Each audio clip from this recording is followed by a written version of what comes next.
ওই যে জাকাত দিল না, নবী আমার ডাক দিয়া কয়, জাকাত যেই ব্যক্তি আদায় করলো না, সম্পদ দিল আল্লাহ, জাকাত দিল না। যেমন কারুনের অবস্থা আল্লাহ পাক বড় ভয়াবহ করেছিল।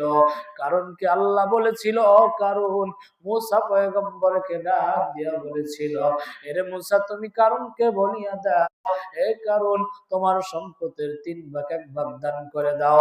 কারণকে বলা হলো, কারণের মেজাজ গরম হয়ে গেল। কারণ ডাক দিয়া কয়, এ মুসা, এত কষ্ট করে সম্পদ এত কষ্ট করে সম্পদ কামাই করলাম, আল্লাহ হুকুম করলেই কি দিতে হবে? বলে হ্যাঁ দিতে হবে। কারণ বলে না, আমি আমার সম্পদ দিব না।